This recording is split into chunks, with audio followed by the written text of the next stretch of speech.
The death of 26-year-old CA Anna Sebastian, who was working in Ernst Young in Pune, has brought to the fore many important questions that we have been asking in India, but it really puts the spotlight on what kind of work culture we are encouraging and practicing. Are employers pushing the employees way too much in the name of success and ambition? Are employees failing to set boundaries for themselves at the cost of their mental and physical health? These are some questions that we have to discuss at a time like this. And to discuss this, joining me are two experts who can give us viewpoints from very different angles. My first guest is Amit Jain, who's the CEO of TeamLease, a company based in Bengaluru that specializes in hiring and other HR services. And my second guest is Professor Dr. P Manokar. He's a senior interventionalist cardiologist at the Kaveri Hospital. But before I go across to them, a quick request from all of us here at the News Minute.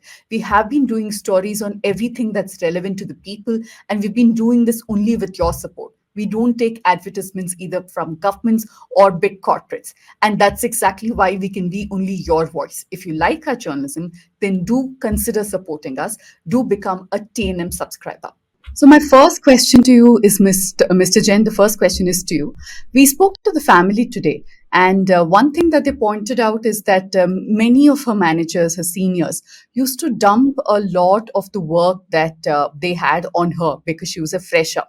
And this is one concern that many parents have expressed, that when they get freshly recruited, then their children have to bear the burden before they can go ahead. Is this something that you've heard of? Is this a common practice? I think there are maybe a couple of points I want to bring up on this. One is, Pooja, we just need to make sure that we are hearing both sides of the voice. I think I'm not sure what the manager or the organization there has to say on this, but in general, I would agree. There is a baptism by fire that typically happens when you start your career. There is no denying that. Now, normally, what also happens is when a fresher starts his or her career, even they are kind of all gung ho and they want to do their best and ensure that their career starts off on the right note. I think that's pretty normal.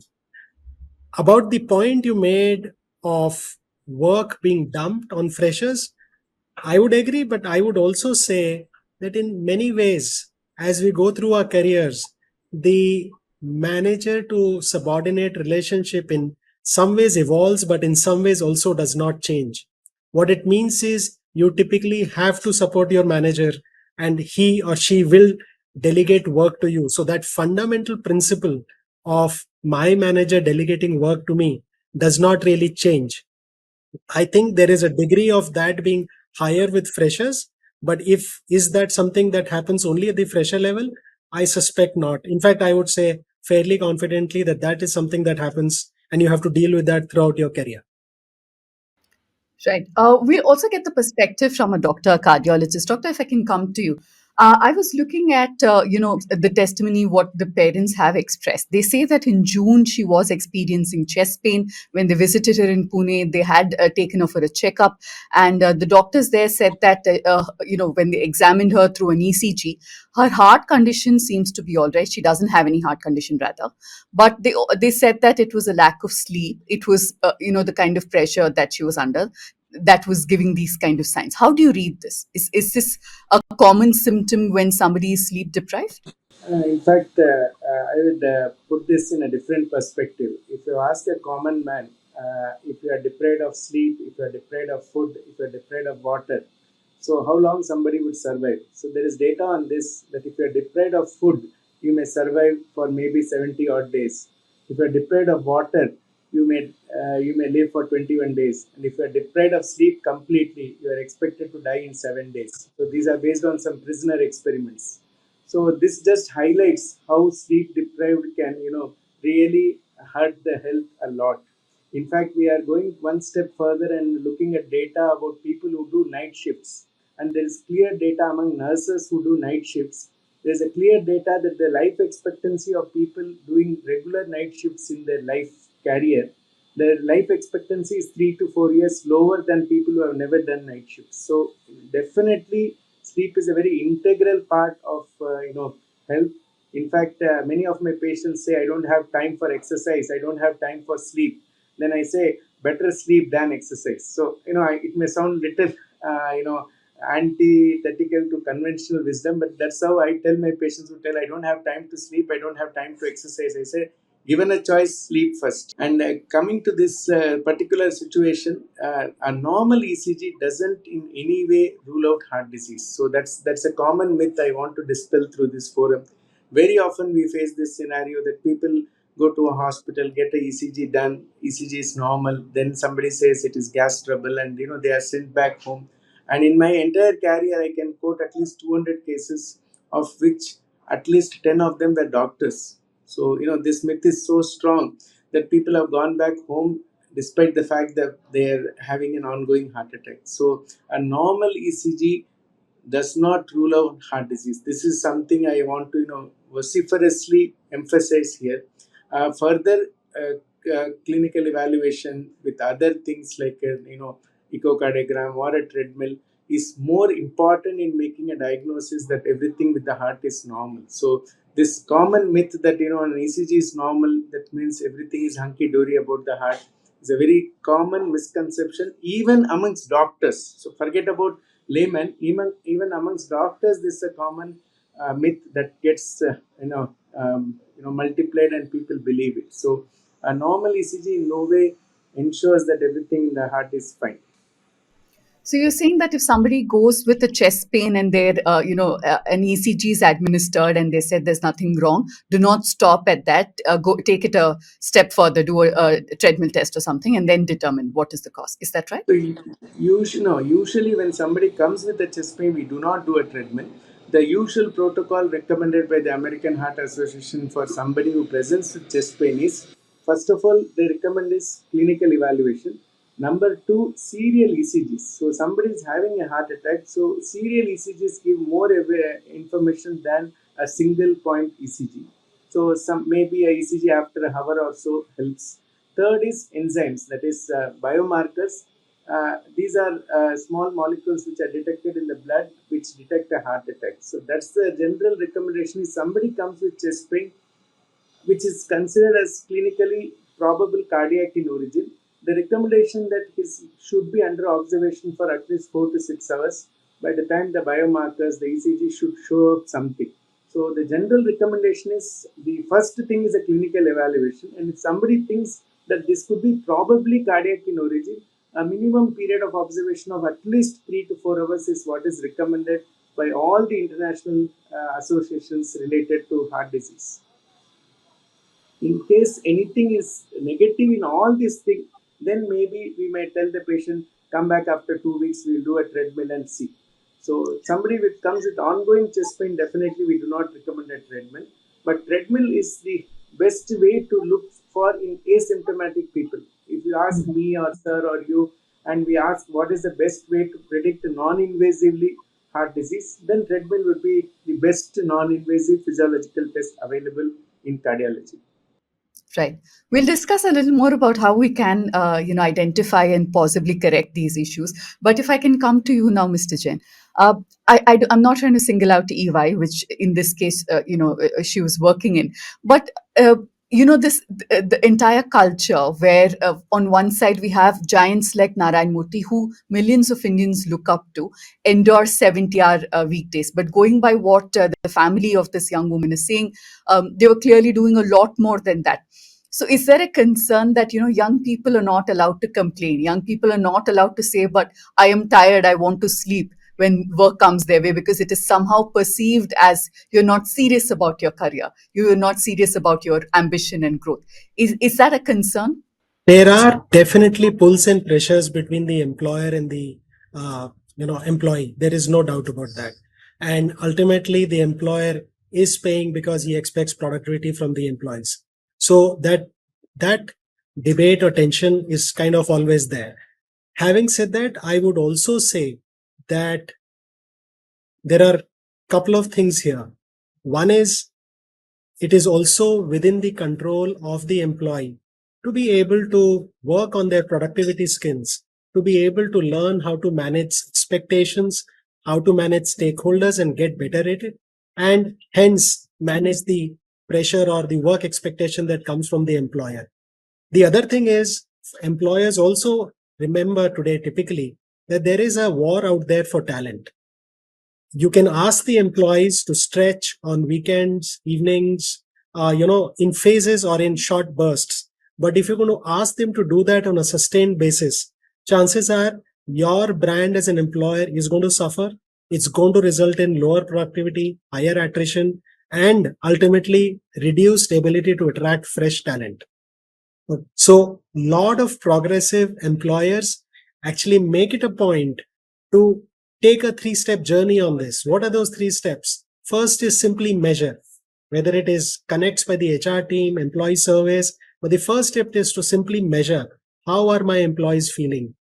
Once you get the data, you analyze that data and you figure out, okay, what is the data telling me? And the third step is obviously to take action if the data is telling you something which is concerning. So I would say that there are a lot of progressive organizations that who are very sensitive to this. Of course, the challenge for both sides, employers and freshers or experienced employees, is to strike the right balance. When the balance goes out of sync on a sustained basis, that is when problems happen. Employees typically are more than willing to stretch on in short bursts, but usually resist when that becomes the norm on an ongoing basis. Right. But I want to ask you something additionally. This is not the first time we've heard of such concerns, such complaints, right? In India, particularly. What are the checks and balances? What are the measures that have been put in place that, even if it's not such an extreme, that on a daily basis, the mental health of your employees are not deteriorating, and also there is some semblance of work-life balance? So, like I said, the first step is absolutely you've got to put in place steps to measure how your employees are feeling. And employee surveys, exit interviews, HR connects by the HR function with the employees is super important. Those data points typically tell you what is happening. Skip level conversations, a conversation between the second level manager and the employee, or maybe as a team, is a great way to find out if the manager is managing the team well. So these are some of the easiest or the standard ways to get data around how the employees are feeling, how are they finding the work life balance, are they getting overstretched or overstressed. What can employers do to fix if they find issues? I think there are a bunch of areas there, right? One is, what is the kind of work culture that the company has? What are the kind of mechanisms around mental wellness and rewards and recognition that the employers have put in place? We also fundamentally know from a lot of research that when I am enjoying my work, work does not feel like work. I enjoy it. And even if I am stretching for hours, I enjoy it and I don't feel the stress. But when things are tough or things are not going so well, then the work life balance related issues typically come up. So in happy organizations, successful organizations, where the teams are making a lot of progress in terms of business metric, are getting appreciated for it and are getting rewarded for it, chances are some of these issues are going to be there to a reduced extent. But in challenging environments, these issues get multiplied, or they get echoed from all corners. A quick counterpoint, I completely agree with you that when you love your job, it doesn't seem like work, and it's something I personally would endorse. But isn't it a fact that irrespective of how much you enjoy your work, if you're working long, tedious hours on a continuous basis, like Doctor was pointing out, that still will take a toll on your health, because there are two elements, right? Yeah, probably your mental health is okay because you're enjoying what you're doing, but physically you're not able to sustain for so long. Isn't that a concern too? Oh, completely agree. Like doctor said, and doctor, your points were fascinating, I thought.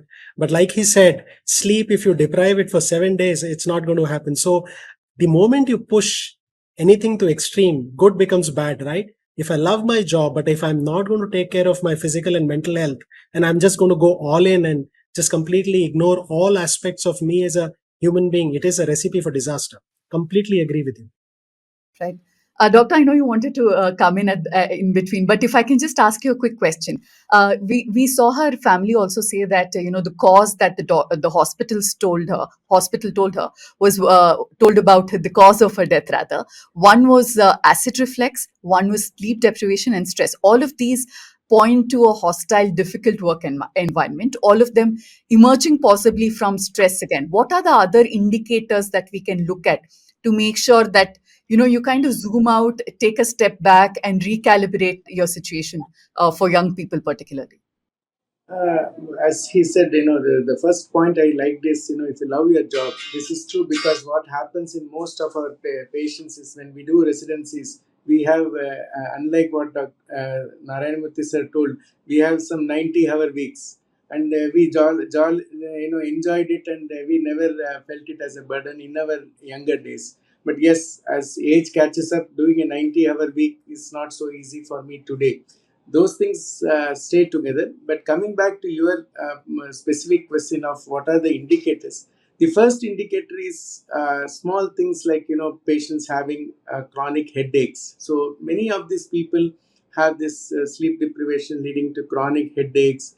They having, other symptoms like, palpitations, come kind of, many of them have mood swings, come behavioral changes. Acid peptic disease or acid reflux is probably the commonest manifestation of stress. In fact, I tell many IT professionals who come and consult me for reflux, I say the only way you can manage reflux is change your food habits, and next is change your job. So that is something very key marker of significant stress. So if you go back to understand why stress leads to acid production, you have to go back to, like when we were living in caves, we had only two responses, what we call as a flight or fight or flight response. So in both scenarios, you needed a lot of energy. So we were always assuming that if we, run after a rabbit and catch a rabbit, then we have to digest the rabbit. So you need a lot of acid in your stomach. So that was the basis why this hormone, this whole reflexes were developed. Either you run away from the tiger or you run behind a rabbit. So these were the only two responses we had when we were in caves. So this acid production in response to stress is nothing but a manifestation of something, maybe from Neanderthal days, something which is inherent in our body. So if you are having acid in your stomach, that itself means you are facing a huge amount of stress, more than what it is normal for digestion. So we all need acid in our stomach for digestion, but if you have something far more than what is needed, that itself is a key marker that you are under huge stress. That's very interesting. I think it is something we can all take away from. I'll come back to you, Mr. Jain. If I can come to you, the entire world, at least a large part of European countries, are moving to 4-day weekdays and trying to reduce the number of hours. But understandably, for a country like India, we are still looking at how we can make how can we be more productive, more competitive. So in terms of, if we can zoom out and look at how we can make our workplaces less hostile, because rarely do people come and complain, right? You said, there are mechanisms where you can go and complain, but even complaining about long and hard working hours is frowned upon, is seen as a weakness rather than a genuine concern. So from the point of view of companies, what would you tell be it EY or even others in the big four, big five, what would you say to them to make sure that their employees are happy, not just when they're reporting it because they have to, but genuinely find that balance in their lives? I think that's a very important point you brought up. I call it lowering the stigma. And when employers go to work on it, I think almost invariably one of the first things that they need to do is to, and this is actually, frankly, not just about work-life balance, work cultures. This is also about mental health. One of the first things is to encourage a culture where the stigma to talk about these subjects is significantly lowered. And it is when leaders in the organization talk about this, leaders admit their own weak points and failures and what their private struggles are. I think the rest of the organization gets a lot of encouragement to talk about these subjects as well. So absolutely right. The other point that you made was about European cultures or European companies moving to maybe 4 days work weeks. I think that is probably a bit far from an Indian context, because you have to look at the socio-economic context of every country. Maybe 20 years from now, 1947, you're a developed country, you can talk about it. But I think for now, as we're still a developing country with significant aspirations to get ahead in the world, I think the first step is to simply offer flexible work hours.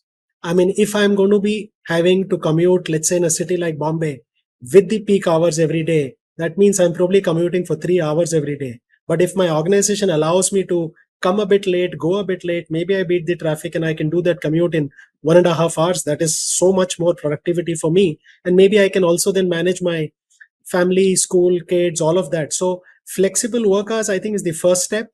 The other is flexibility, even in terms of managing work on an exigency basis. I need to do some work. If the organization says, as long as you do it by tomorrow, we don't care whether you do it in the morning or the night. I think those are great steps to take, and employees almost universally love those things. 4 day work week, I think, a little too much in the distance for now.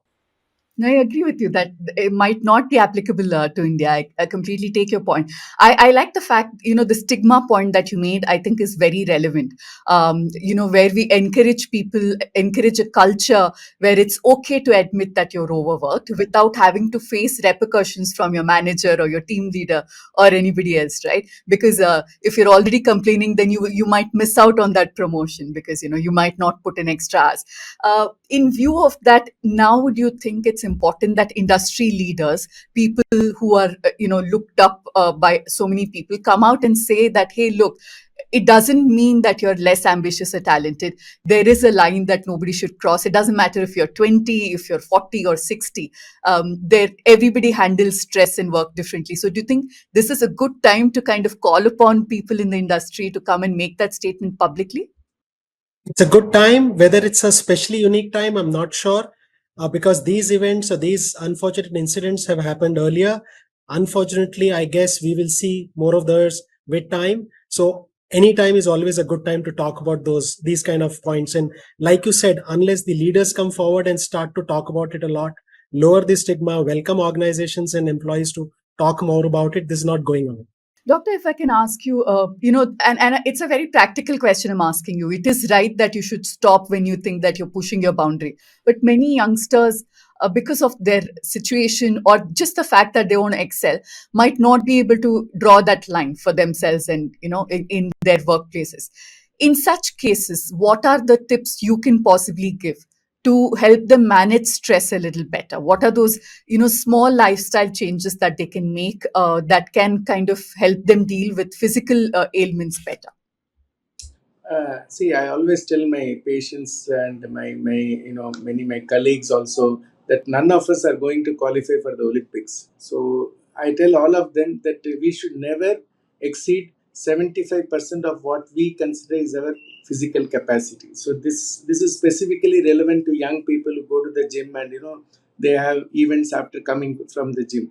So this is very important because if we know that if we never go beyond 75% of what we consider is our physical capacity, these kind of events can be always avoided. So this is something I religiously preach to my colleagues, my patients, sometimes even relatives of my patients, that we should know our own borders or limits. So if I can do 100 push-ups in a particular period of time, I stop at 75 push-ups. If I can jog for so many kilometers, I do just 75% of what I think is my maximal capacity. So that's the first one number that I always share with my patients. Second is look at signs. Say, for example, if my friend is not doing well, I should be the first person to pick it up. So signs of depression, signs of change in behavior. I personally feel if you have a good genuine social network, I'm not talking about our Instagram and Facebook networks, I'm talking about a genuine social connect.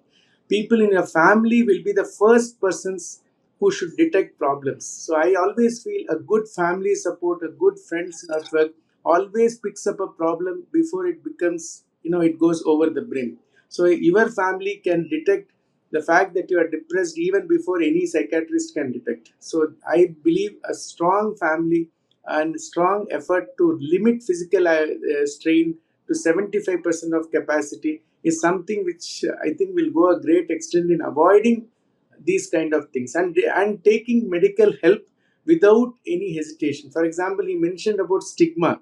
This is a very important thing. People feel if they seek help, it is a stigma. So it is something I feel very upset that many people think that going for counseling, going for psychology sessions, or going to the is a big stigma in society. People feel, in fact, I jokingly tell that people feel it is more difficult to accept that they are stressed. It is more difficult than going on stage and saying I'm important. The stigma is for people is so much that they would rather avoid accepting, because that is more stigmatized today in society. So that is something I strongly feel, if, as you mentioned, people in the industry, when they come out and say that some film star or even people in the industry, when they say I went through a lot of depression and all, I feel very happy that at least people are coming, people, successful people, come and say, share their stories, that they all went through this and came out with the help of, say,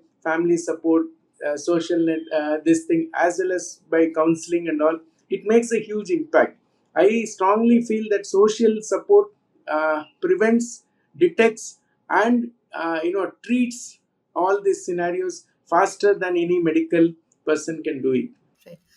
Mr. Jain, I know that the example is a little extreme, but I'm looking at a Chinese sweatshop where the culture of excelling at any cost. Is that something that we are scarily getting close to in India? We are a developing country. We have a huge workforce, because of which many companies are moving to India, and the hope is that we attract much more investment, therefore more jobs. But are we somewhere as a culture losing semblance, losing sight of what it is that is important, for us? I do think there is a spectrum there, Pooja.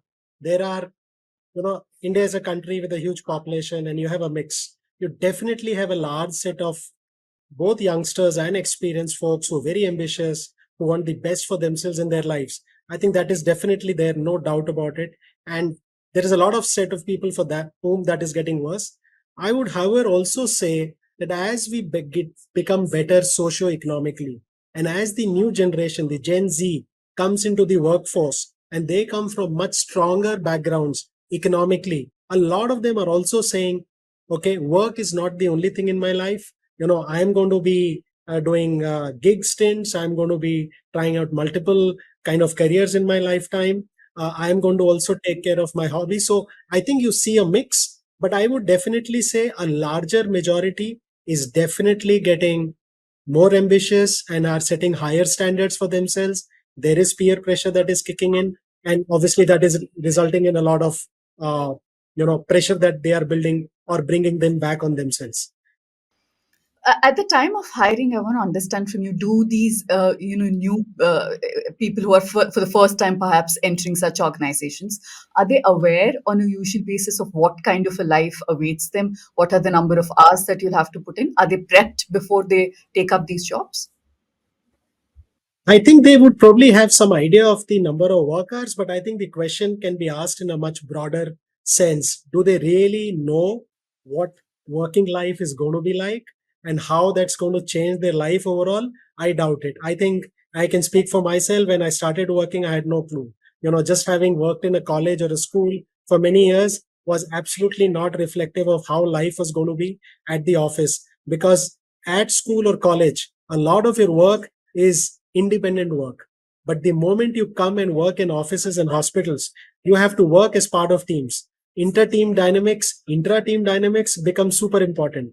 How do you manage your stakeholders, and how do you manage expectations from the stakeholders? How do you communicate with them? These are characteristics or variables which become super important. And I think almost all freshers, in spite of whatever guidance and coaching they have gone through, before the first day that they actually step into office, the real learning only happens when they jump into the ocean. So I think for most of them, the first year is probably one of the most memorable years of their life and career, for some in good ways, for some in bad ways. So, in that case, do you think a sort of counseling for freshers would make sense, so that they know what they're signing up for? Realistic I one, think not an orientation where there's shown the moon and the star, and then eventually it's something completely different. I think it would definitely help, but I think a good thing that is already happening in the country is lot of colleges and industries are working together to have longer training sessions or industry familiarization sessions for freshers before they actually start working. So, in a lot of engineering colleges today, the last 6 months is when you actually work with an employer as a trainee. So those month long or week long or 5 month long training courses actually do far more to give you a real sense of what work life is going to be than any amount of counseling then that can possibly do. And I think more such kind of apprentice sessions, if I can call it that, can happen with the real industry bodies or hospitals in the case of doctors. I think that's when you get the real feel, and the surprise is to that extent reduced. Doctor, I want to ask you if stress is usually romanticized. Everybody loves talking about how stressed they are, but there is a real problem underneath. But in this bit to say, "Oh my God, my life is so stressful," somewhere that is taken as a norm first, and then romanticized that if you're stressed, that means that you're doing well in life. Is that something you see in many of your patients? No, no, I tell my patients categorically. In fact, many of them, who are educated, I share with them a Lancet article which clearly says that stress of any kind, financial, social, any kind, increases your risk of dying by 2.5 times. So I then compare it with smoking, and I say that is smoking increases your risk by 3 times. So I always use this analogy to tell people. So I never allow the concept of romanticizing stress. I tell the other way. If you are stressed out, means you are not able to manage your job. Like just he mentioned, maybe you are in the wrong job. That's what I tell my patients. I never romanticize stress. I always tell them that either you don't love the job, that's why you are getting stressed at, or you are not competent to manage that job. That's how I put it across to patients. I always, if somebody says that stress is there in my job, then I tell you are in the wrong job. You are not competent for that. Either you change your work hours, you change it to flexible things, do something. But I never as a point romanticize stress, because even in doctors I've asked many people to change their nature of practice, because doctors, different specialties have different kinds of stress. For example, a lady who cannot handle constant stress would do it would be very tough to be an obstetrician. So just comparison. Similarly, for a cardiologist or a neurosurgeon or stuff like that, where your decisions may affect lives of people. So I always feel that if you are not able to handle that stress, maybe it is not correct for you to choose that stream. That's how I put it across to most of my medical colleagues. I never make them feel proud that they are stressed. It is nothing to be gung ho about saying I'm stressed. For example, Yeah. an ER physician is somebody who should handle stress daily, and he should be comfortable with it. Otherwise, he should not be an ER physician. Making that right choice is also important. And that's a question I want to ask Mr. Jain. How much real counseling happens in India, where there is an aptitude test, where there is counseling before you choose your field, so you know that you have what it takes to, kind of excel in that field? Does it really happen in India? By and large, not, but I do think there is, we're getting better at this. There are more organizations which offer such kind of career counseling. And I think, for India One, as it is sometimes called, the premium or the economically advantaged and the educated class is starting to encourage their kids to go through these kind of exercises, which help them. I mean, for example, my own son went through this, and I think it really helped him. But these kind of courses actually help them understand what are the thousands of different career options that are out there, and what would work. Picking up any of those career options would look like from a daily and a years long work life. So I think that's definitely starting to happen. Is that mass? Absolutely not. It is still a niche phenomena. Hopefully, as time goes by, it only becomes a wider and wider uh, tool for freshers to decide what kind of jobs they want to get into.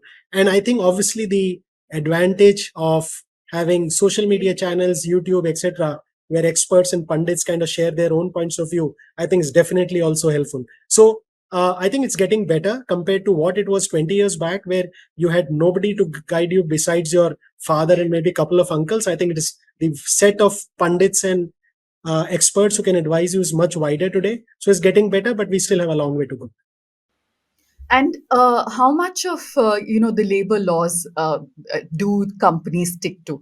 How often do companies make employees work for much more than 9 hours or 10 hours a day? Because in this case, apparently, she confided in her mother every now and then that her manager would force her to work at night. Why don't you go back home and then work for a few more hours after that, for 3 hours, 4 hours? That's why she started getting sleep deprived. And of course, the big U word that all corporates are scared of, right? Unionization. So, since there isn't active unionization of corporate employees, are they even aware of what rights they have as employees? So, assuming we're talking largely of the white collar world, most of these work practices originate more through softer cultural aspects rather than strict rules. So, while there may be a 9 hours with a half an hour lunch thrown in, but let's be honest, most organizations, most employees understand that ultimately there is a particular work culture to each company, and most employees try and adapt to that. And these cultures do vary significantly from organization to organization. So, I think while the labor laws may say a certain number of hours, I think it's safe to assume that most private organizations and startups and listed companies typically would actually see their employees clocking in more hours than what is the bare minimum that is kind of defined in our labor laws. And to be honest, I mean, I think uh, there is kind of freedom provided also to the organizations where on a day-to-day level there is not as much interference, and each employer and each organization is left to itself to define what are the actual rules of the game. So I think that's the answer from my side. But isn't that, I know that it's probably difficult for you to answer this, but isn't that problematic? Because obviously the employer wants to get as much as possible from the employee. And in a market like India, there's no dearth of, young people coming in, educated talent. So it's a very competitive market in that sense. So if one batch cannot handle the stress and they go, you bring in a fresh batch every year. So doesn't that give an unfair advantage to the employers, I beg your pardon, to kind of push the boundaries and get them to work much longer? Because that 9 hours, 10 hours work day makes sense, right? Because that is there with some reason, some logic that you shouldn't be made to work for longer than that. So what can we do as a country to change that power dynamic? Actually, I don't think it's difficult for me to answer. I think, like I said earlier, anything if you do on a sustained basis is going to result in your employer brand getting damaged in the long run. It's going to become difficult for you to attract talent, and you're going to see higher attrition, lower productivity. So I completely agree with you, employers push the boundary. I don't think there is any doubt about that. But thankfully, because there is competition for talent, that is something you cannot push beyond a point. The other point is, good organizations also enable their employees to work on learning how to improve productivity. I think that's the other area. So, which means you can do the same amount or more work in lesser number of hours.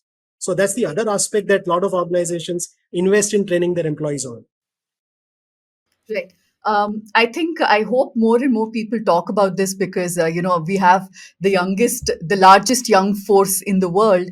And going forward, this is not what we would encourage our youngsters to, work like, where you're pushing yourself to the boundaries and all of this at the cost of your physical and mental health. In final thoughts, what is your message, Doctor, to employers and employees listening into this conversation? Uh, First thing is for all people who work in offices, I want to highlight sitting is the new smoking. So, you sit for long hours, that's almost equivalent to smoking a cigarette a day. So, that's the first message I want to share with people who are predominantly working in offices. Second is, I always feel that as a country, we are the youngest. You mentioned you are the youngest workforce. I wanted to add the sad part. We are the world's diabetes capital in terms of number of patients with diabetes in the world. We are the only country in the world where obesity pandemic is preceded by the diabetes pandemic. Worldwide, it's the other way around. So that's the first thing. So we have bad genes, and then we have bad habits. Then we end up with bad heart and more disease. So definitely stress is a key component of heart disease. So as a cardiologist, I definitely would say that stress is work stress is a predominant reason for people fighting. I want to say it in a very sadistic fashion. India is the only country where the a young employee comes for heart disease treatment who is brought by a father who is healthy. So it's sometimes it pains me to see such a scenario. So it is a sad truth of the so-called young culture that we are talking about, and we are kind of sermonizing as if that is good, which is not good. Maybe our parents had better health. So that is something this is a world heart day which coming up. I would strongly emphasize people to take their heart health far more seriously, and such events, such incidents at least should make us think 10 times before putting our heart at risk of any nature. Thank you. Mr. Jain, last words, last thoughts. I think two simple thoughts. Look at life holistically. Work is one aspect of life. Second, find work which you love. You'll be okay. Right. Thank you so much for both of you for joining and expressing from two very varied perspectives. But I think the message is loud and clear. Don't push your limit, and at the end of the day, prioritize yourself, your boundaries, and that is the first step, irrespective of whether you're a junior or a senior. Thank you for watching us.